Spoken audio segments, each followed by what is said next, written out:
Bismillahirrahmanirrahim. Assalamualaikum warahmatullahi wabarakatuh. Rabbi shrah li sadri wa yassir li amri wahlul 'uqdatam min lisani yafqahu qawli.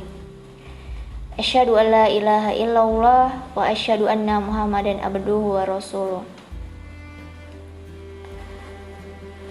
Pertama-tama, marilah kita panjatkan puji dan syukur kehadirat Allah Subhanahu wa taala yang mana telah memberikan kesehatan lahir dan batin kepada kita semua, sehingga kita semua masih bisa menghadiri kegiatan kajian rutin.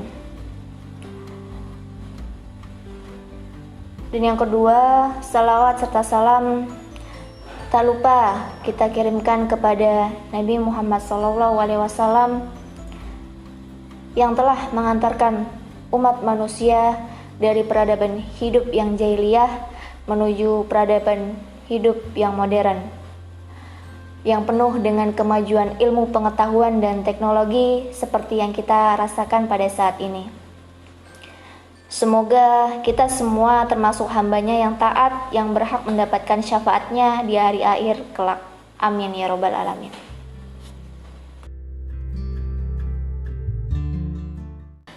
Nah, pada kesempatan hari ini Ustazah akan membahas salah satu bentuk adab dalam Islam, yang mana adab ini memang sudah diterapkan ketika zaman Rasulullah dahulu. Nah, sampai saat ini kita kan sebagai umat muslim harus mencontoh perilaku yang baik dari Rasulullah. Nah, maka dari itu Ustazah akan membahas bagaimana adab makan dan minum dalam ajaran Islam. Nah, berikut ini kita akan jabarkan sedikit tentang bagaimana adab makan dan minum beserta beberapa dalilnya agar kita nanti bisa mengaplikasikannya di dalam kehidupan sehari-hari.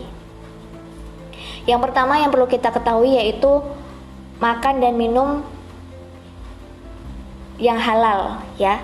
Jadi sebagai seorang muslim, kita diwajibkan untuk makan dan minum hanya yang halal saja, ya. Ini sesuai dalam firman Allah di dalam Quran surah Al-Baqarah ayat 168 yang artinya, "Hai sekalian manusia, makanlah yang halal lagi baik dari apa yang terdapat di bumi, dan janganlah kamu mengikuti langkah setan, karena sesungguhnya setan itu adalah musuh yang nyata bagimu." Nah, jadi halal di sini maksudnya kita tahu bagaimana makanan dan minuman itu diperoleh, ya. Asal usulnya kita ketahui dengan baik. Jadi makanan dan minuman yang kita masukkan ke dalam tubuh kita itu halal hukumnya, seperti itu. Yang kedua yaitu bacalah bismillah sebelum makan, ya. Jadi sebelum kita makan, ingatlah bahwa kita diperintahkan untuk selalu menyebut nama Allah sebelum memulai segala sesuatu, termasuk salah satunya adalah makan dan minum. Nah, ini sesuai juga dalam sabda Rasul yang artinya, "Wahai gulam, sebutlah nama Allah atau bacalah bismillah, makanlah dengan tangan kananmu dan makanlah makanan yang ada di hadapanmu." Nah, ini dalam hadis riwayat Bukhari dan Muslim, ya. Jadi yang kedua yang perlu kita terapkan ketika makan, jangan lupa untuk membaca basmalah, ya.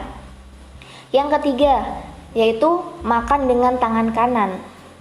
Nah, di sini Rasul juga menganjurkan untuk makan dengan menggunakan tangan kanan, ya. Sebagaimana sabda Rasul juga, "Jika seseorang dari kalian makan, maka makanlah dengan tangan kanannya, dan jika minum, maka minumlah dengan tangan kanannya, karena setan makan dan minum dengan tangan kirinya."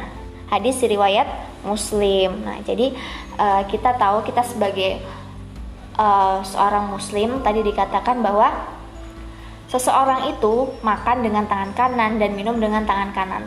Nah, yang keempat yaitu segera makan begitu dihidangkan. Jadi makanlah makanan yang telah dihidangkan dengan segera. Jangan membiarkan makanan begitu saja. Bahkan meskipun telah terdengar azan, sebaiknya dahulukan makan terlebih dahulu. Setelah selesai makan, barulah tunaikan sholat.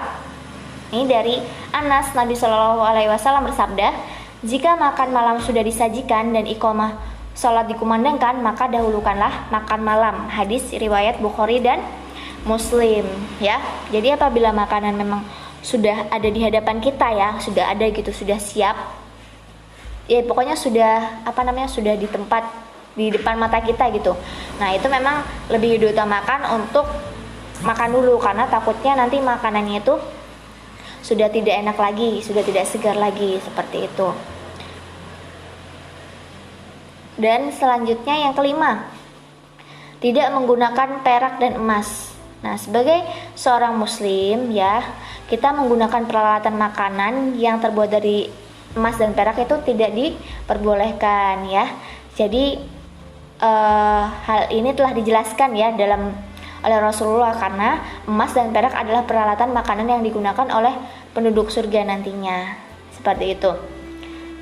Nah, ini dalam sabda Rasul yang artinya orang yang minum pada bejana perak sesungguhnya ia mengobarkan api neraka jahanam dalam perutnya. Hadis riwayat Bukhari dan Muslim. Jadi pakailah tempat makan atau minum tuh yang biasa saja, sederhana saja, ya, tidak usah terlalu berlebihan atau terlalu wah seperti itu.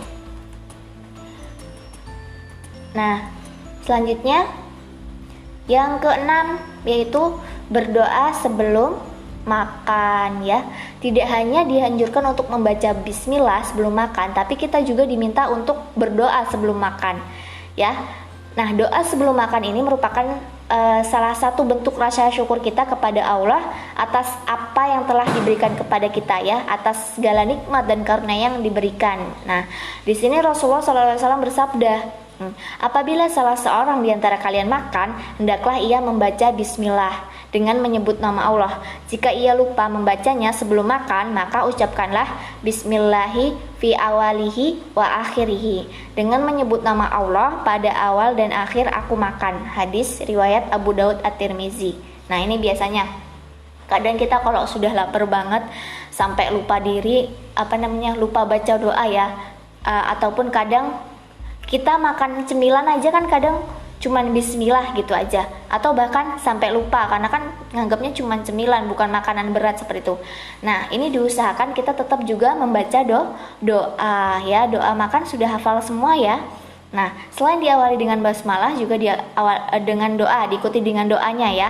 Nah, tapi apabila kita lupa, misalkan kita sudah makan terus kita lupa, kita bisa pakai doa tadi yang kedua itu, yaitu bismillahi fi awalihi wa akhirihi. Nah, bisa pakai yang itu misalkan kalau kita lupa. Yang ke 7. Nah, yang ketujuh, Rasul sangat menganjurkan untuk makan bersama-sama. Jadi makan bersama-sama ini akan membuat makanan yang kita makan jadi lebih berkah. Jika seseorang merasa tidak kenyang setelah makan, mungkin dikarenakan ia makan sendirian, ya, namun akan berbeda jika ia makan bersama-sama.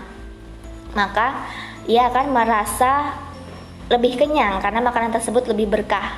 Nah, ini berdasarkan sabda Rasul, ya. Jadi Rasul ini berkata, wahai ada sahabat, dia sama sahabat sedang ngobrol gitu, bertanya gini, wahai Rasulullah, sesungguhnya kami makan dan tidak merasa kenyang. Terus Rasul bersabda, kemungkinan kalian makan sendiri-sendiri. Mereka menjawab, ya. Beliau bersabda, hendaklah kalian makan secara bersama-sama dan sebutlah nama Allah, maka kalian akan diberikan berkah padanya. Hadis riwayat Abu Daud, ya. Kalau misalkan kita kita coba dalam kehidupan sehari-hari, mungkin kalau misalkan sudah di pondok, ya, sering kan kita makan sama-sama. Nah, itu memang rasanya beda ketika kita makan sendiri. Kenikmatannya itu memang berbeda karena memang keberkahan itu ada ketika kita makan bersama-sama ya gitu. Dan selanjutnya yang kedelapan, nah tidak berlebih-lebihan. Jadi makan dan minumnya itu tidak berlebih-lebihan ya. Allah sangat tidak menyukai orang yang berlebih-lebihan dalam segala sesuatu, termasuk salah satunya adalah makan dan minum. Makanlah secukupnya dan janganlah mengambil makanan melebihi apa yang dapat kita makan.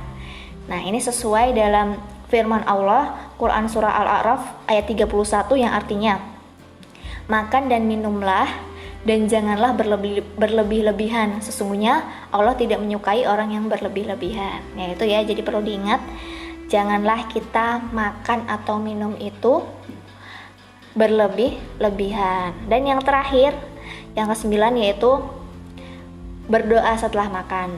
Ya, jadi berdoa tidak hanya dilakukan sebelum makan, tapi juga sesudah makan. Nah, Rasul telah mengajarkan kita untuk berdoa sesudah makan sebagaimana dalam sabdanya, Alhamdulillahilladzi hamdan katsiran thayyiban mubarakan fi ghaira maghfiyin wala muwaddain wala mustaghan anhu rabbana. Nah, ini segala puji bagi Allah dengan puja-puji yang banyak dan penuh berkah, meski bukanlah puja-puji yang memadai dan mencukupi, dan meski tidak dibutuhkan oleh Rabb kita. Hadis riwayat Bukhari.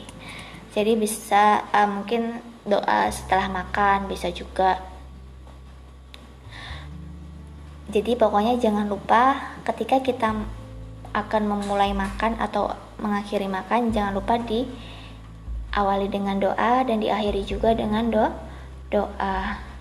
Nah, itu penting bagi kita ya. Jadi ketika kita berdoa itu kita akan selalu mengingat Allah. Segala kegiatan kita yang kita lakukan itu dengan mengingat Allah dan mengharapkan ridho Allah. Nah, mungkin itu beberapa adab yang perlu kita ketahui ketika kita sebagai seorang muslim akan memulai kegiatan makan dan minum. Ya, jangan lupa ini adab yang baik, perilaku-perilaku yang memang sudah ditentukan dan memang sudah dianjurkan untuk diterapkan dalam kehidupan sehari-hari kita karena kita sebagai seorang muslim ya. Kita tidak mau dalam kegiatan kita itu membawa dosa ataupun maksiat. Makanya semua kegiatan yang kita lakukan itu pasti sudah ada aturannya, sudah ada adab-adabnya, sudah ada norma-normanya sendiri ya. Sekarang bagaimana kita bisa menerapkan semua adab yang sudah ada dalam kehidupan kita sehari-hari. Ya, mungkin itu, kurang lebihnya mohon maaf. Billahi fisabilil haq, fastabiqul khairat. Assalamualaikum warahmatullahi wabarakatuh.